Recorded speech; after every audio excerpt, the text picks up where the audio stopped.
The room was already buzzing with conversation, the low hum of voices blending with clinking glasses, laughter spilling in little waves from one corner to the next.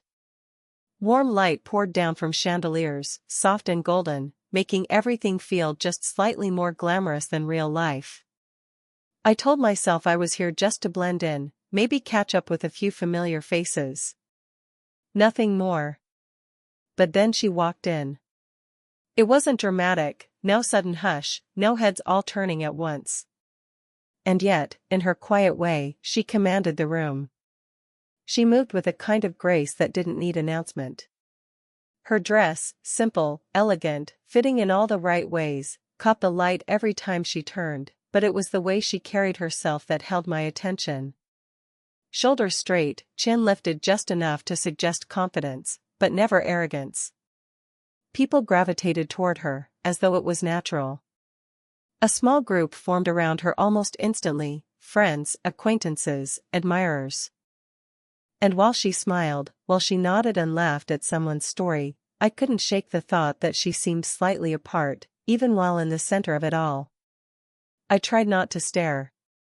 Tried to keep my focus on the drink in my hand, on the meaningless chatter at my table. But every so often, my eyes betrayed me, drifting back to where she stood. There was something in the way she listened to others, fully, intently, as though she was letting their words matter. Something about the way her fingers curled lightly around the stem of her wine glass, tapping once, then stilling. And then it happened. For the briefest second, her eyes swept the room, not searching, just drifting. And they landed on me. I don't know if it was intentional, or just chance, but in that heartbeat, I forgot how to breathe. Her gaze wasn't sharp or invasive, it was soft, curious, the kind of look that doesn't demand but invites. And maybe it was my imagination, but I thought I saw the corner of her lips curve upward, the smallest acknowledgement before she turned back to her circle of conversation. I let out the breath I didn't realize I was holding, heat rising up the back of my neck. It was ridiculous. I was 20-something, sitting there like some nervous kid, stealing glances at a woman who looked like she belonged to a different world entirely. Still, I couldn't help it. The sound of her laughter drifted across the room, warm and unforced, carrying above the noise for just a moment. I found myself memorizing it, like a song I'd only heard once but already knew I'd never forget. And as I sat there, half hidden in the noise and glow of the evening, I realized something quietly unsettling. Everyone else might see her as untouchable, radiant, the center of attention. But to me, she felt different. To me, she wasn't just another presence in the room. To me, she was the only one in it. The tables had been arranged in long rows, candles flickering down the center, plates and silverware gleaming under the soft light. People shuffled into their seats, some trading places, some squeezing in where conversations already flowed. I slid into an empty chair near the end, figuring it was a safe, quiet spot. And then, by some small twist of fate, she took the seat just across from mine. I tried not to react, not to look surprised, but inside my chest something tightened. Up close, she was even more striking. The elegance I'd noticed from a distance carried into the smallest details, the way her hair framed her face, the gentle confidence in her posture, the calm rhythm of her movements. At first, it was just polite exchanges. A nod. A soft hello. Nothing more. But as the meal began, conversation found its way between us. It started with something ordinary. She asked if I'd tried the appetizer, whether I liked it. I answered simply, but she didn't let the moment fade. She asked what kind of food I usually enjoyed, what I cooked for myself, if at all. I admitted that I was better at making a mess in the kitchen than anything worth serving, and that drew her first laugh of the night meant only for me. I can still hear it, quieter than the laughter she'd shared with the group earlier, but warmer, more genuine. From there, the talk deepened. We drifted into books, music, the places we wanted to see someday. She spoke with a kind of thoughtfulness I rarely encountered. Every word she offered felt deliberate, considered. And when I spoke, she listened, not the way people sometimes pretend to, but fully, with her eyes steady on mine as though what I said mattered. I didn't realize how much I needed that until I felt it. Somewhere in the flow of dishes being passed down the table, it happened, our hands reached for the same bowl. My fingers brushed against hers, just for a second. Warmth against warmth. It should have been nothing, but the spark of contact lingered longer than it should have. Neither of us pulled back right away. For the briefest moment, her hand stayed there, resting against mine as if testing whether I'd move first. When she finally withdrew, she gave a small, knowing smile, subtle, but it sent a quiet rush through me. The rest of the meal blurred. I heard voices, laughter, the clinking of glasses, but most of it passed like background noise. What stayed clear was her presence, the cadence of her voice, the glimmer in her eyes when she teased me about my lack of cooking skills, the way she leaned in just slightly when I spoke, like she wanted to catch every word. By the time dessert arrived, I realized I was no longer just intrigued. I was drawn in, caught by something I couldn't quite name, something I wasn't sure I should even be feeling. But as she set her glass down and let her gaze linger on me a moment longer than necessary, I knew one thing with certainty: she felt it too.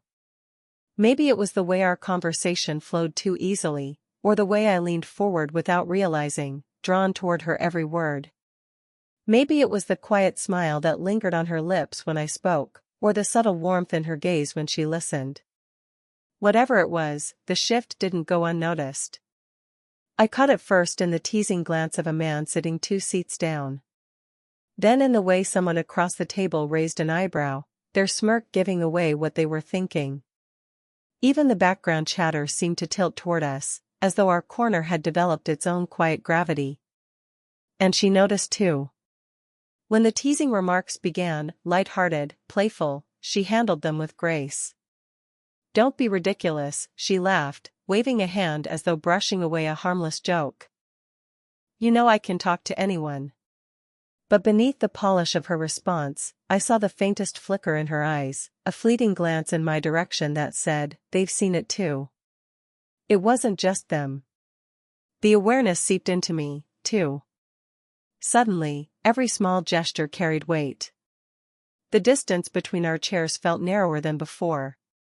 The soft brush of her sleeve against mine when she leaned closer seemed louder than the clinking of 100 glasses.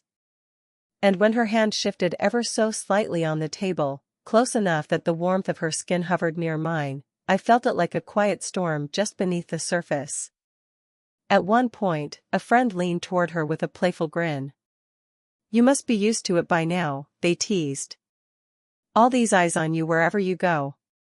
She smiled at that, tilting her head as though the comment amused her more than it should. "I'm used to people looking," she said softly.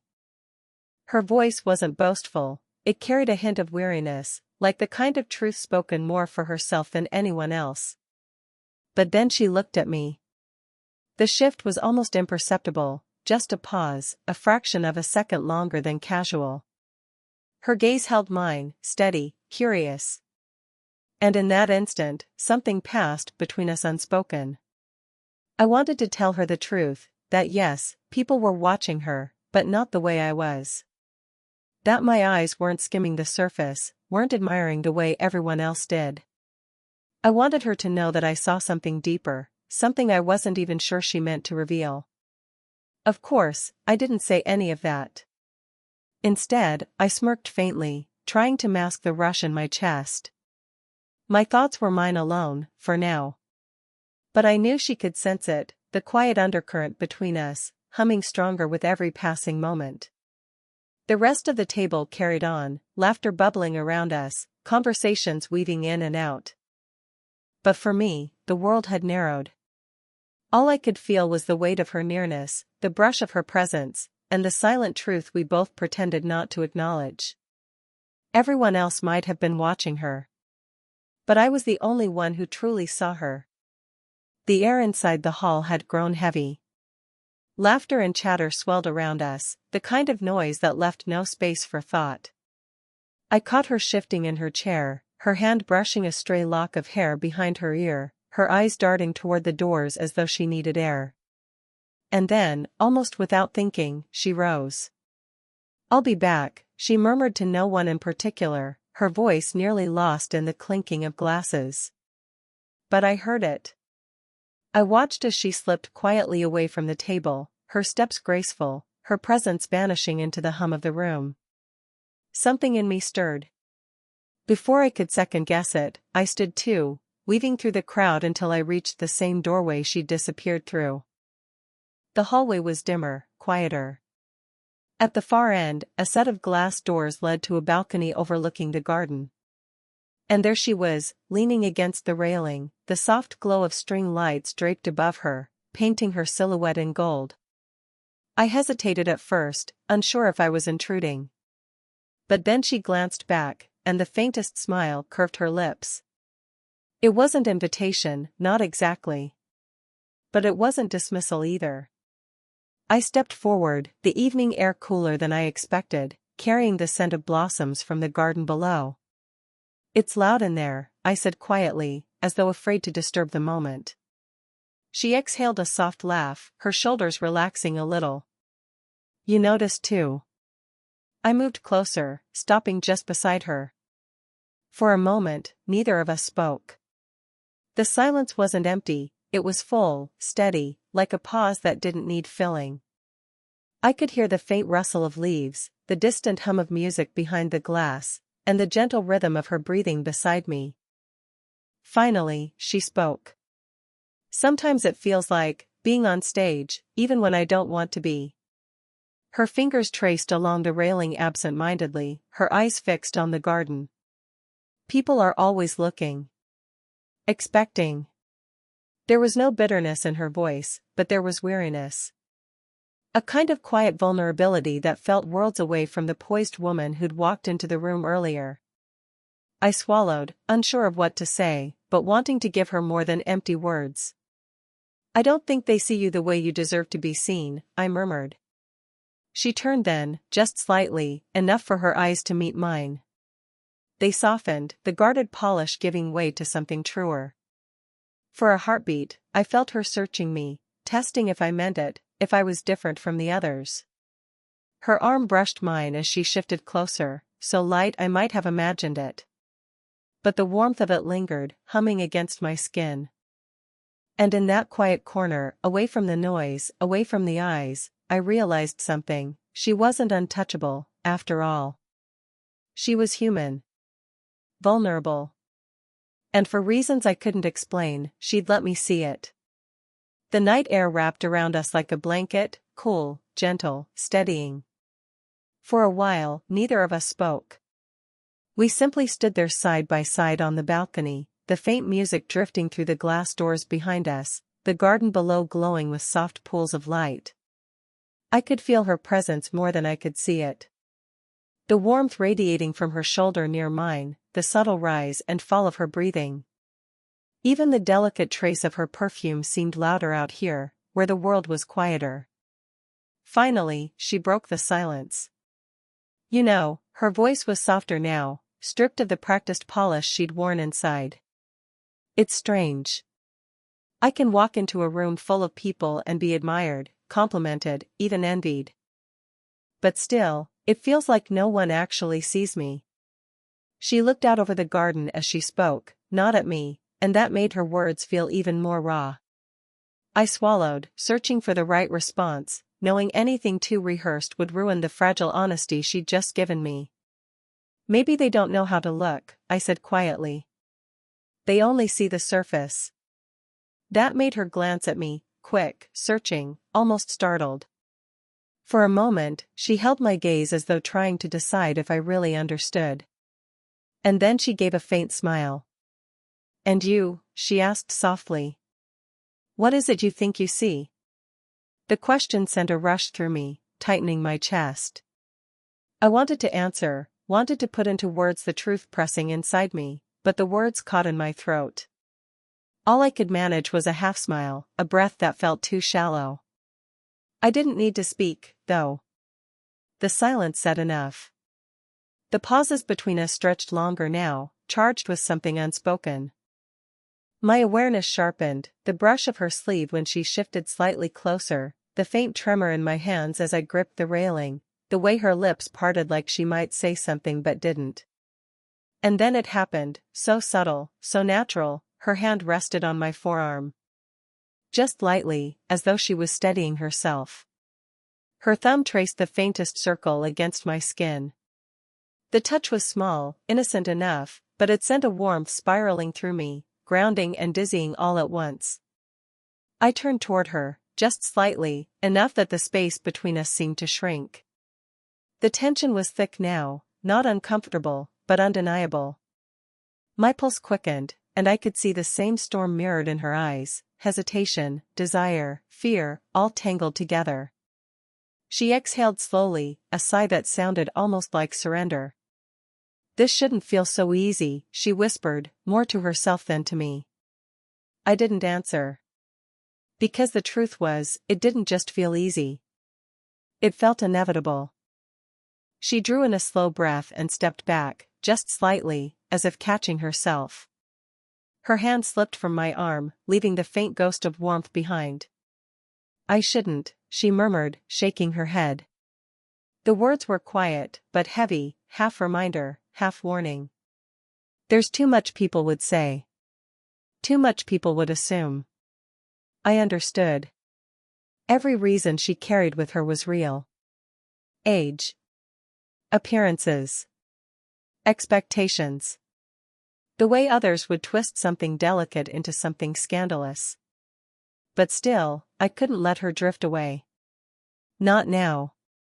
When she turned to step back toward the door, I moved without thinking.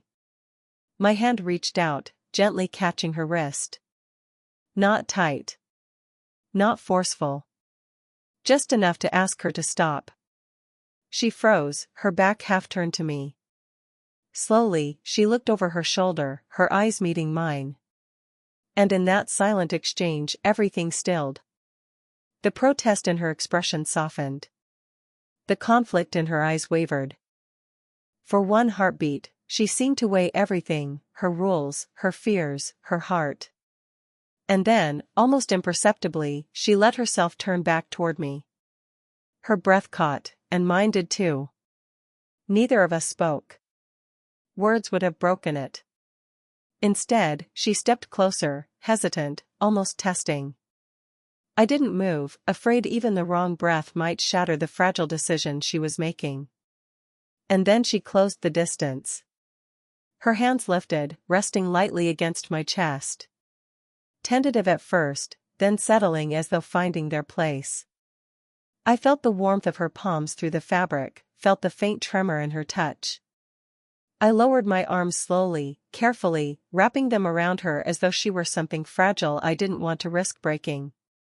The moment she leaned into me, the world seemed to exhale.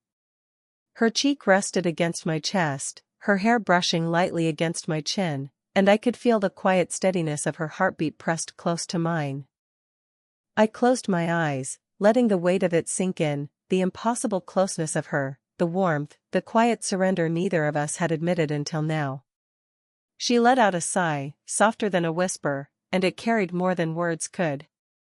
Relief. Release. Something she'd been holding back for too long.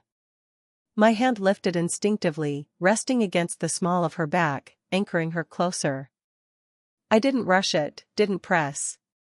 I just held her, letting her decide how long the moment would last. And for those few stolen minutes, nothing else existed. Not the whispers inside, not the weight of expectations, not the eyes that would judge. Just the two of us, standing in the quiet glow of the balcony lights, holding on to something neither of us wanted to let go of. When she finally drew back, just enough to look up at me, her hands lingered against my chest. Her eyes searched mine, as if to ask, "Do you feel it too?" I didn't need to say it. She already knew. For a long moment, we stayed just like that, close, caught in the quiet glow of the balcony, her hands resting lightly against my chest as though she couldn't quite let go. The night around us seemed to blur. The music inside had faded into something distant and hollow, the chatter nothing more than background noise. Out here, there was only her, the warmth of her touch, the softness of her breathing, the steady rhythm of her heartbeat brushing against mine. Finally, she drew back just enough to see me clearly. Her eyes searched mine, uncertain, conflicted, yet holding something raw and unguarded.